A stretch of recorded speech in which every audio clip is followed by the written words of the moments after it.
亲爱的朋友们，欢迎来到微光夜读。上海9月的午后，梧桐叶正黄，锦城科技有限公司26层的会议室里，空调呼呼作响，但气氛却压抑得让人喘不过气。刘志华站在投影屏幕前，手里拿着一份打印的整整齐齐的名单。他穿着一身剪裁得体的藏青色西装，白色衬衫熨得没有一丝褶皱，银色领带夹在灯光下闪着光，典型的外企精英范儿。4个月前，他从一家德国公司跳槽到锦城科技担任人事总监，年薪比之前高了不少，但是钱不好拿。公司给他的任务很明确，优化人力资源配置，降低人员成本。各位，我知道大家都很关心这次会议的内容。刘志华清了清嗓子，目光扫过台下的20多张脸。根据公司最新的战略调整，我们需要进行人员优化。台下的员工表情各异，有的人紧张地搓着手，有的人假装淡定地看手机，还有几个老员工互相使眼色。这种跨部门的会议通常意味着裁员。坐在角落里的陈浩穿着一件洗得有些发白的蓝色 polo 衫，黑色休闲裤，脚上是一双不知道什么牌子的运动鞋。30出头的年纪，身材中等，相貌平平，在人群中完全不起眼。他正低头玩着一部看起来用了很久的手机，似乎对会议内容毫不关心。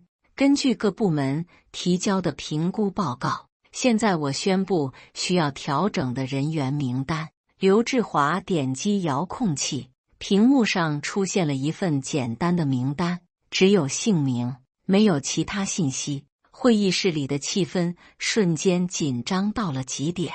李明、张伟、王小丽、陈浩、赵强。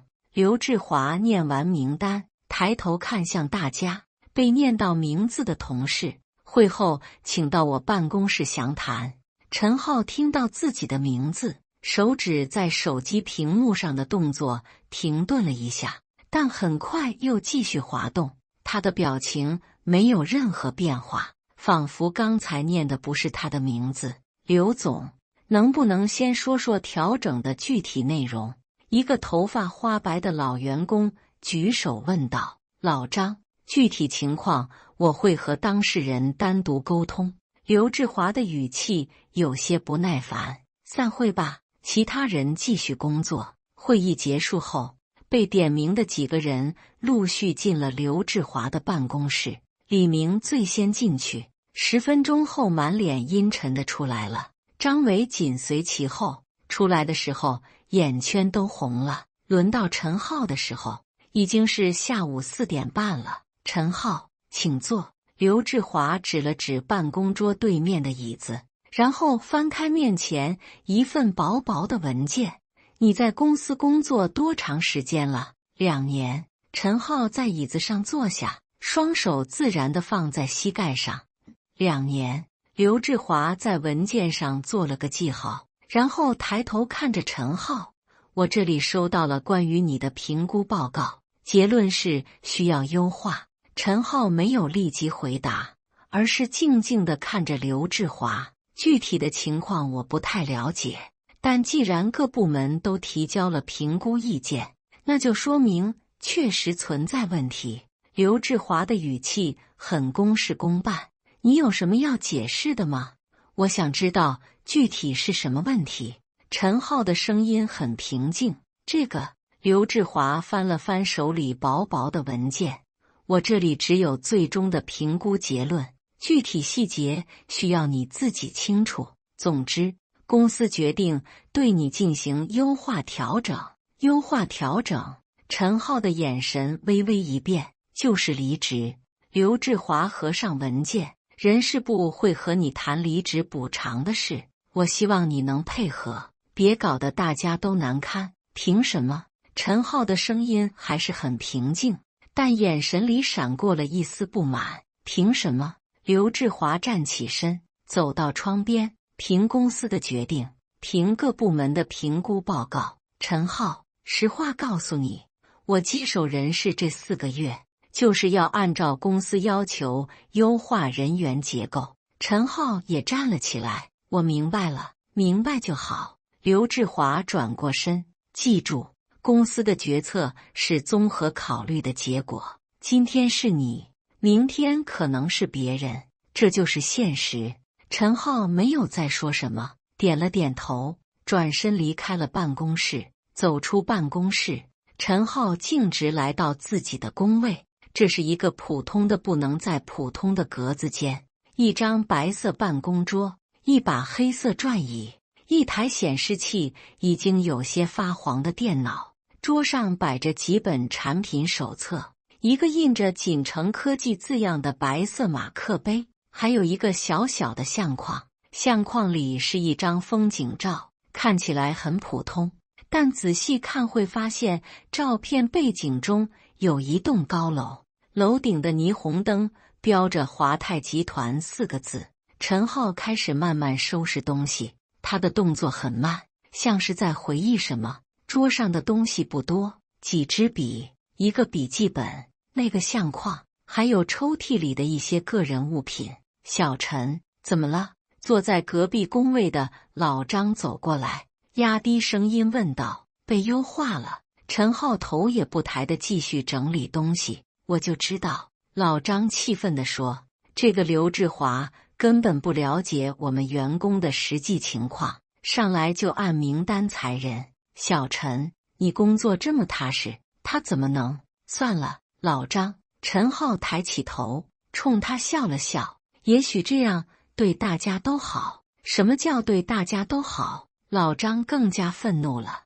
你知不知道华泰集团上个月还在问你的情况？陈浩装东西的手停顿了一下。华泰集团问我？对呀，他们的人打电话过来，专门问你还在不在公司。我觉得他们对你印象很好，可能是业务上的事吧。陈浩重新低下头，继续收拾。办公室里的其他同事都在悄悄观察着这边的情况。有几个人想过来说几句安慰的话，但看到刘志华就在不远处，又都犹豫了。太可惜了，小陈人挺好的，这个刘总下手够狠的，一下子开了5个人。听说他要按公司要求优化人员结构，议论声很小，但在安静的办公室里还是能听到。陈浩把所有东西装进了一个纸箱里，正准备离开的时候，刘志华从办公室里走了出来。动作快点，别影响其他人工作。刘志华皱着眉头走到陈浩的工位前，陈浩没有理他，继续检查抽屉里是否还有遗漏的东西。刘志华看着陈浩收拾东西，忽然意识到自己对这个员工一无所知。作为人事总监，他只是按照名单执行裁员，但连这些人具体在哪个部门工作都不清楚。对了，刘志华随口问道，你是哪个部门的？这句话一出，整个办公室瞬间安静了，所有人都停下了手头的工作，目瞪口呆地看着刘志华。这个问题太荒谬了，作为人事总监，开除一个员工的时候，竟然不知道这个人是哪个部门的，这意味着什么？意味着刘志华连基本的了解都没有，就草率地做出了裁员决定。陈浩慢慢抬起头，看着刘志华，他的眼神很平静，但那种平静中透着一种说不出的深意，像是在看一个不知天高地厚的孩子。明天你便知。声音不大，但清晰地传到了每个人的耳朵里。说完这句话，陈浩重新低下头，拿起纸箱，转身向门口走去。刘志华愣在原地，觉得这个回答很奇怪，但又说不上哪里不对。在他看来，一个即将离职的小员工还能翻出什么花样？行了，大家继续工作。刘志华挥挥手，转身回了办公室。陈浩提着纸箱走出了锦城科技的大楼。9月的上海，秋风习习，梧桐叶正黄。他没有立即离开，而是走进了对面的一家咖啡店，要了一杯美式咖啡，坐在靠窗的位置上。从这个角度，正好能看到锦城科技大楼的入口。他拿出手机，拨通了一个号码：“爸，我在锦城的事情结束了。”“这么快？出什么事了？”电话里传来一个中年男人略显急切的声音：“被开除了。”陈浩的语气很平静，端起咖啡喝了一口。“什么？谁敢开除你？我马上。”“别激动，爸。”陈浩打断了父亲的话：“这样挺好的，我本来也想离开了。那个刘志华做得太过分了，我现在就让李总监去找他们算账。”“爸，你听我说。”陈浩的声音变得严肃起来：“让我自己处理这件事。明天你让李总监按原计划去锦城，该怎么谈就怎么谈。”电话里沉默了几秒钟。“小浩，这2年你受委屈了。”“没有委屈，我学到了很多东西。”陈浩望着窗外的车水马龙：“爸，我想明天再去一趟锦城，有些事情需要处理一下。”“好，你自己决定，注意安全。”挂了电话，陈浩陷入了回忆。2年前的夏天，他刚从美国留学回来，工商管理硕士，成绩优异，本来可以直接进入华泰集团担任高管，但是他提出了一个让所有人都意外的要求：“爸，我想先去其他公司工作一段时间。”“为什么？华泰集团就是你的，你还需要去别的地方吗？”父亲陈建国不理解儿子的想法：“我想体验一下真正的职场生活，也想了解我们的合作伙伴是怎么运营的。”陈浩很认真地说：“在美国读书的时候，教授说过，要想真正了解一个行业，就要从最基础的岗位做起。那你想去哪？”“锦城科技吧，他们是我们重要的合作伙伴，而且规模不大，我能学到更多东西。”陈建国考虑了很久，最终同意了儿子的决定，但他提出了一个条件：“你要隐瞒身份，不能让任何人知道你是华泰集团董事长的儿子。”“为什么？”“因为只有这样，你才能看到真实的一面。”陈建国语重心长地说：“儿子，商场如战场，人心复杂，如果别人知道你的身份，你永远看不到他们的真面目。”于是，陈浩隐瞒了自己的真实身份，通过正常的招聘流程进入了锦城科技。他用的是真名，但简历上的所有背景信息都经过了精心包装。父亲私下里联系了锦城科技的老板王总，请他照顾一下陈浩，但千万不要让陈浩知道他们的关系，让他真正体验一下普通员工的生活。陈建国对王总说：“这对他的成长有好处。”王总答应了这个要求。华泰集团是锦城科技最大的客户，占到年营收的40%。陈建国的请求，他怎么能拒绝？这2年来，陈浩确实学到了很多东西。他从最基础的销售岗位做起，每天打电话跑客户，写报告做方案。他看到了小公司员工的辛苦，感受到了职场的残酷，也体会到了团队合作的重要性。最重要的是，他看清了很多人的真面目。有的同事善良友好，有的人斤斤计较，还有的人喜欢拍马屁。这些在华泰集团董事长办公室里是永远看不到的。但是刘志华的到来改变了一切。这个空降的人事总监完全不了解公司的实际情况，只会按照上级指示机械的执行。更让陈浩无法忍受的是他的冷漠和官僚作风。在刘志华眼里，员工都是可以随意处置的数字，没有任何人情味。今天被开除，反倒让陈浩松了一口气。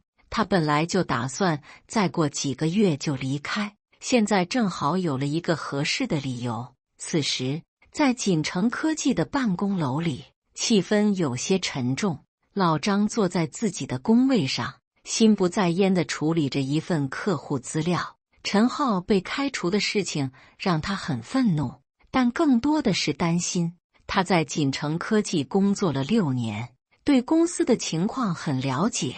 陈浩虽然看起来普通，但他负责的几个客户都很特殊，特别是华泰集团。虽然不是陈浩直接负责的，但华泰集团的采购部门经常会问起陈浩的情况。刘志华根本不知道这些细节，他只会看上级给的名单，不会深入了解员工的实际价值。老张，你在想什么呢？坐在对面的小王问道。我在想陈浩的事。老张叹了口气，我总觉得刘总这次搞错了。搞错什么？名单不是个部门报上去的吗？名单是报上去了，但刘总根本不了解具体情况。老张压低声音，华泰集团上个月专门打电话问陈浩还在不在公司，你觉得这意味着什么？小王愣了一下，华泰集团，那不是咱们公司最大的客户吗？没错，而且我听说陈浩的人脉很广，好几个大客户都是他介绍来的。那刘总为什么要开除他？刘总刚来4个月，哪里了解这些？老张摇摇头，我担心这次会出大事。晚上8点，锦城科技的办公楼已经安静下来，王总的办公室里还亮着灯。刘志华正在向他汇报当天的裁员情况，5个人都处理完了，补偿方案也确定了。刘志华把一份文件放在王总的桌上，王总接过文件，戴上老花镜仔细看了看。当他看到陈浩的名字时，眉头不禁皱了起来。陈浩也在名单里。王总的语气有些异样，对，各部门评估报告显示他需要优化。刘志华有些疑惑，王总，有什么问题吗？他是哪个部门的？王总问道。这个，刘志华愣了一下，我没有仔细了解，应该是销售部吧。王总看着刘志华，眼神中带着明显的失望。你连要开除的人在哪个部门都不知道。刘志华有些尴尬，但还是为自己辩解。王总，我是按照公司的整体规划执行的，各部门都提交了评估报告。王总打断了他。刘志华，你知道陈浩在公司的具体工作吗？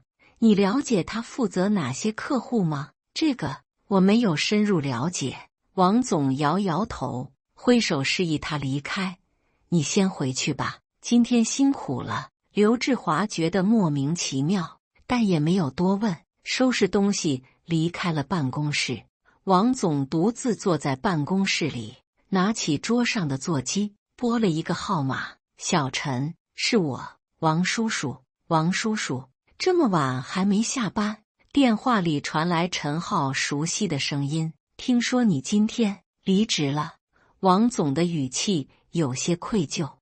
刘总觉得我需要被优化。陈浩的声音很平静，听不出任何情绪波动。我应该阻止的，但是王总有些为难。王叔叔，您不用自责，当初我就说过，让我像普通员工一样工作，您不要有任何特殊照顾。现在这个结果其实挺好的。王总沉默了一会儿，那你接下来有什么打算？先休息一段时间吧。对了，明天华泰集团可能会有人来公司，您正常接待就行了。华泰集团，他们来做什么？王总心里咯噔一下。例行的合作评估。陈浩的声音里带着一丝深意。王叔叔，您早点休息吧，明天可能会比较忙。挂了电话，王总在办公室里来回踱步。他突然意识到，事情可能没有那么简单。第二天一早，刘志华精神抖擞地来到公司。昨天的裁员行动让他很有成就感，他觉得自己展现了高效的执行能力。小李，帮我整理一下昨天优化人员的后续手续，他对助理说道。好的，刘总。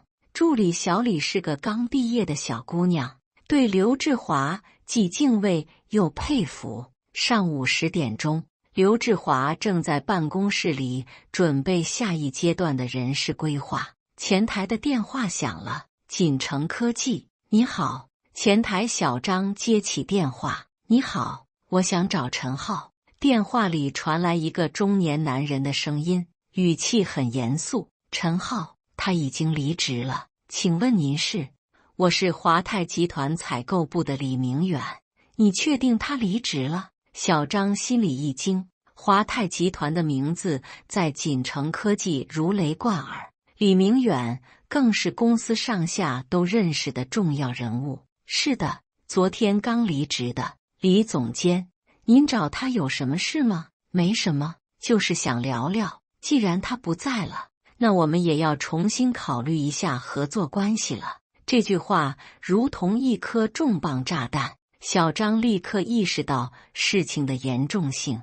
李总监，您稍等，我马上联系我们王总。挂了电话，小张立刻拨通了王总的内线。王总，华泰集团的李总监来电话找陈浩，我说他已经离职了，然后李总监说要重新考虑合作关系。什么？王总的声音都变了调，你马上把电话转给我。但是已经晚了，李明远已经挂断了电话。王总匆忙跑到前台，李总监还有说什么吗？他说要重新考虑合作关系，然后就挂了。小张的脸色也很难看，王总的脸瞬间变得苍白。华泰集团的合作对锦城科技意味着什么？他比任何人都清楚，这不仅仅是公司最大的客户，更是公司生存的根本。马上联系华泰集团，就说我要拜访李总监。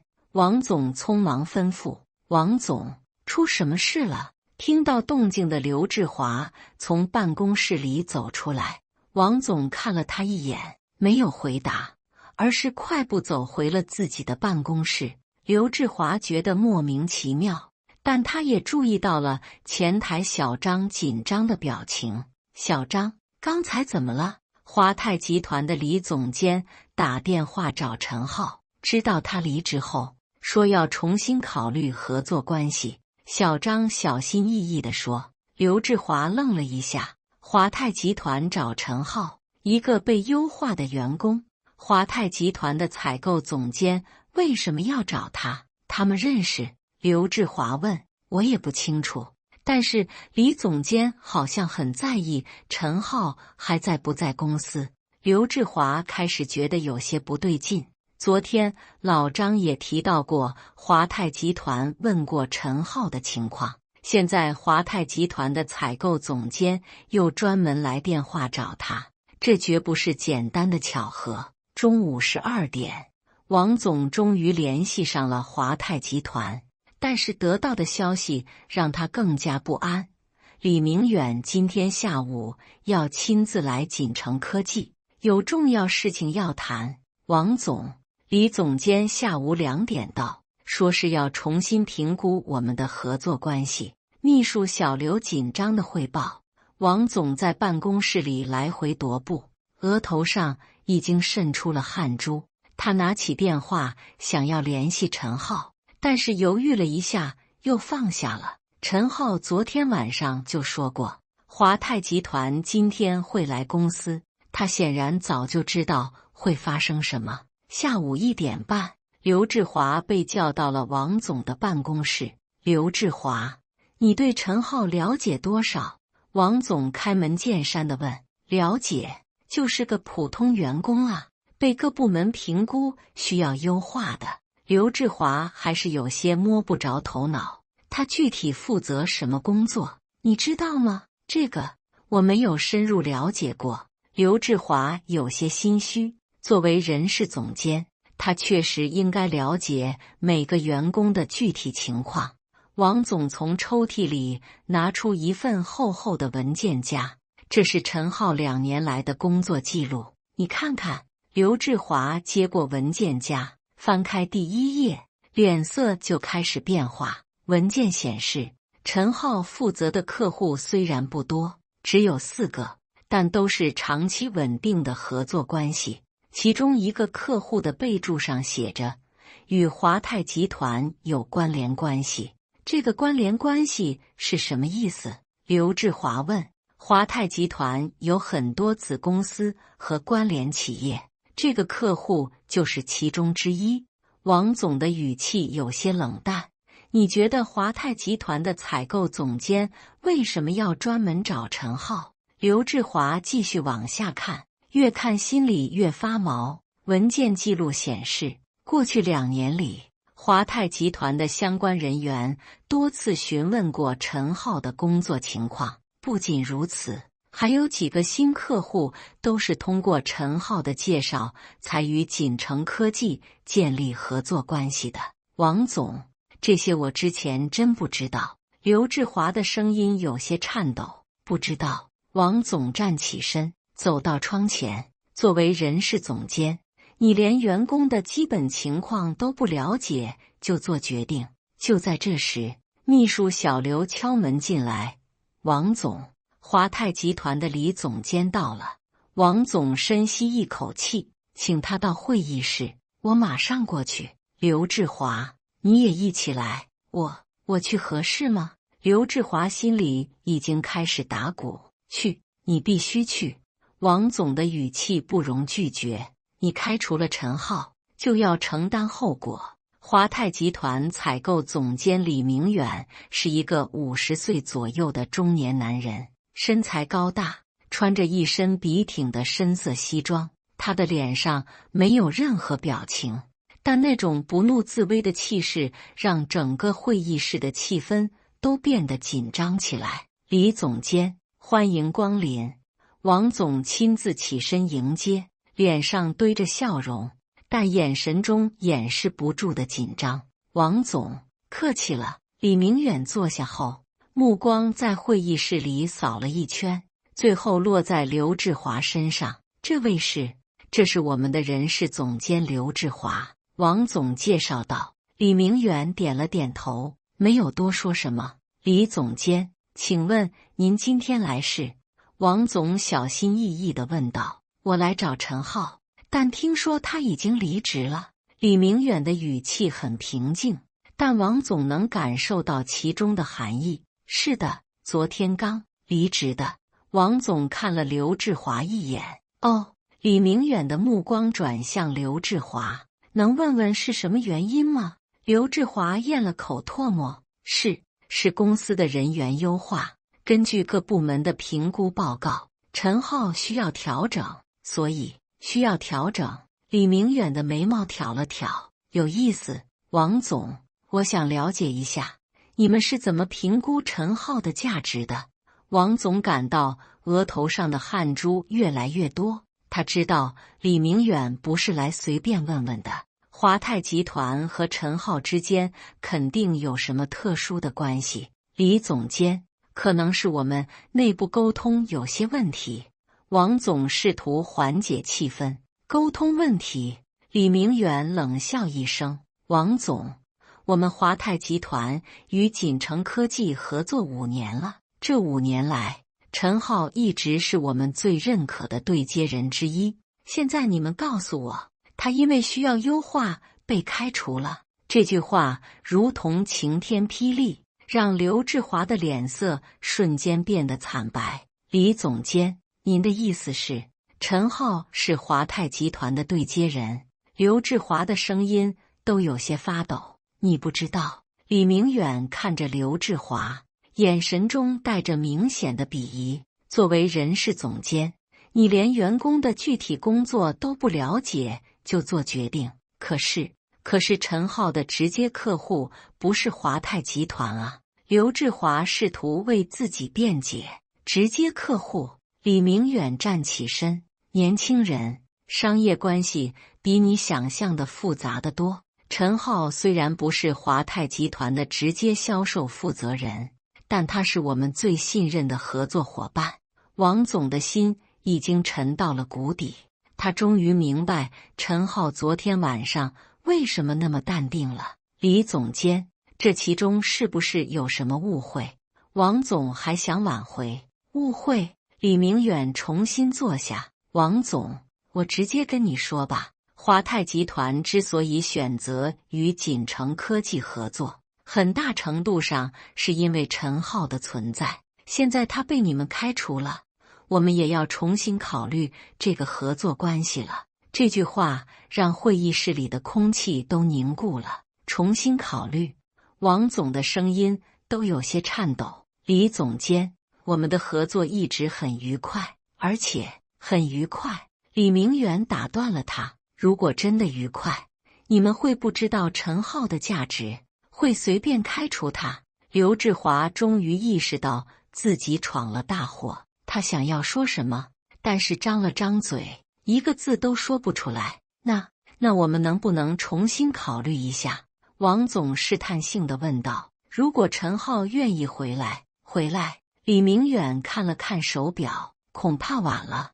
我们华泰集团的董事长已经知道这件事了，他对此非常不满。董事长，王总感觉天都要塌了。就在这时，会议室的门突然被推开了，陈浩穿着一身简单的休闲装出现在门口。李叔叔，辛苦您跑一趟了。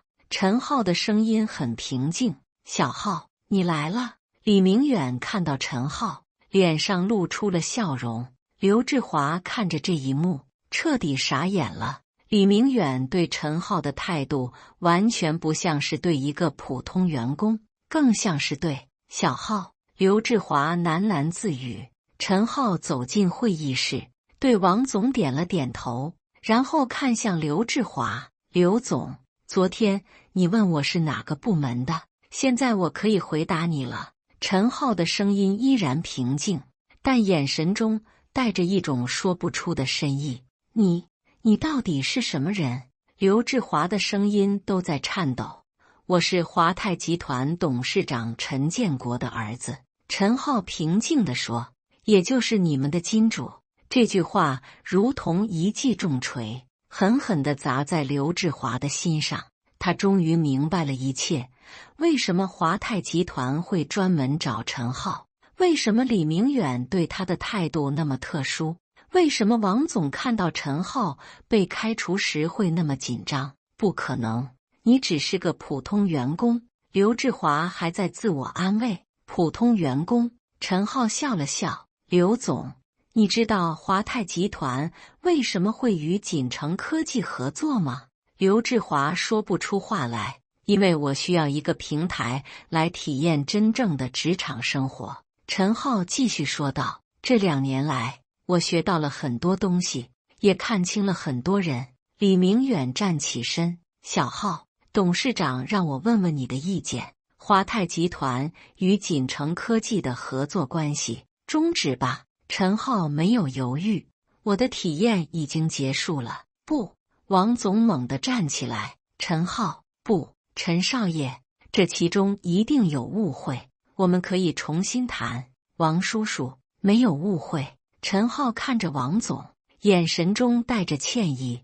我知道这样对锦城科技不公平，但有些事情一旦发生了，就很难挽回了。刘志华终于明白过来，他开除的不是一个普通员工，而是华泰集团的太子爷，是锦城科技最重要客户的儿子。陈浩，不，陈少爷，我真的不知道。如果我知道您的身份，刘志华的声音里带着哭腔。如果你知道我的身份，你就不会开除我。陈浩看着他。那其他人呢？李明、张伟、王小丽、赵强，他们没有背景，就活该被无理由开除。刘志华无言以对。刘总，这就是我想对你说的。陈浩的声音依然平静。人事工作不是简单的数字游戏，每个员工都有它存在的价值。你只看报告，不了解实际情况，这种工作方式注定要出问题。会议室里的气氛降到了冰点。李明远看了看手表，小浩，我需要回去向董事长汇报情况，合同的事情按正常程序处理就行。陈浩点了点头，李叔叔，麻烦您了。李明远离开后，会议室里只剩下王总、刘志华和陈浩三个人。王总看着陈浩，眼神复杂。小陈，这件事，王叔叔，您不用说什么。陈浩打断了他，当初是我主动要求隐瞒身份的，现在出了这样的结果，我也有责任。但是华泰集团的合作，王总的声音里带着绝望，会有其他机会的。陈浩安慰道，华泰集团不会因为这件事就永远不和锦城科技合作，只是需要一些时间。刘志华坐在椅子上，整个人都呆住了。他想要说什么，但是又不知道该说什么。刘总，你有什么想说的吗？陈浩看向他，我真的不知道您的身份。如果我知道，如果你知道，你会怎么做？陈浩打断了他，给我特殊照顾，让我坐办公室里喝茶看报纸。刘志华不知道该怎么回答。刘总，我想问你一个问题。陈浩在刘志华对面坐下，你为什么要开除我？因为各部门的评估报告。陈浩笑了，你真的看过那些报告的具体内容吗？你知道我这2年为公司带来了多少价值吗？刘志华摇摇头。陈浩从口袋里拿出手机，拨通了一个号码。喂，是天成贸易的王经理吗？我是陈浩。对，我现在已经离开锦城科技了。什么？你们也要重新考虑合作？好的，我明白了。挂了电话，陈浩又拨通了另一个号码。李总，我是小陈。对，我离职了，你也要重新评估。我理解。连续打了3个电话，每个电话的内容都让王总和刘志华心惊肉跳。王叔叔，看来不仅仅是华泰集团，还有其他几个客户也要重新考虑合作关系。陈浩放下手机，语气还是很平静。王总的脸色已经完全变白了。这几个客户虽然没有华泰集团那么大，但加在一起也占到公司营收的20%。如果全部流失，锦城科技基本上就完了。这怎么可能？刘志华还是不愿意相信。你只是个普通员工，怎么可能有这么大的影响力？普通员工？陈浩看着他，刘总，你还是不明白，商业场上关系比你想象的重要得多。这些客户之所以选择锦城科技，很大程度上是因为信任我。现在我离开了，他们当然要重新考虑。那我们现在该怎么办？刘志华的声音里带着哭腔。陈浩摇摇头。刘总，我已经不是锦城科技的员工了，这些问题你们自己解决吧。陈浩，不，陈少爷，求求您，给我一个机会。刘志华站起身，几乎要跪下了。机会？陈浩看着他，昨天你开除我的时候，给过我机会吗？我真的不知道您的身份。不知道。陈浩站起身。刘总，你问我哪个部门的时候，我就说了，明天你便知。现在你知道了，满意吗？王总看着眼前的场景，心情复杂到了极点。一方面，他理解陈浩的愤怒，刘志华确实做得太草率了。另一方面，如果失去这些客户，锦城科技真的会面临生存危机。小陈，能不能给公司一个机会？王总试探性地问道。毕竟这里还有这么多员工。陈浩看了看王总，沉默了一会儿。王叔叔，我理解您的难处，但是有些事情一旦发生了，就很难挽回。陈浩的语气有些缓和。不过，我可以给您一个建议，什么建议？王总急切地问道。重新审视一下公司的管理方式。陈浩看了刘志华一眼，不是所有的问题都能用报告解决，也不是所有的员工都是可以随意处置的数字。说完这句话，陈浩转身准备离开。陈少爷，您真的不能再考虑一下吗？刘志华在后面喊道。陈浩停下脚步，回头看了他一眼。刘总，昨天你说公司的决策是综合考虑的结果，现在我想告诉你，有时候最需要综合考虑的是那些看起来最简单的决定。1个月后，锦城科技的办公楼里人去楼空了不少，华泰集团正式终止了与锦城科技的合作关系，其他几个大客户也相继离开。公司的营收直接下降了60%，不得不进行大规模裁员。刘志华在陈浩离开的第3天就主动提交了辞职报告，他知道自己再也没有脸面留在这家公司了。王总坐在办公室里，看着越来越空旷的办公区域，心情沉重。虽然公司还在勉强维持，但已经不是以前的锦城科技了。王总，华泰集团的李总监来电话了。秘书小刘敲门进来，王总心里一跳，连忙接起电话。李总监，你好。王总，董事长想见您一面，今天下午有时间吗？有，当然有。王总连忙答应。下午3点，王总来到华泰集团的总部大楼。这是一栋40层的摩天大楼，气势恢宏。在董事长办公室里，王总见到了传说中的陈建国。这是一个60多岁的老人，头发花白，但精神矍铄，眼神锐利。王总，请坐。陈建国的声音很平和。陈董事长，这次的事情，王总想要解释什么？小浩跟我说了。陈建国摆摆手，这件事不能完全怪你，但也不能说你没有责任。王总低着头，不知道该说什么。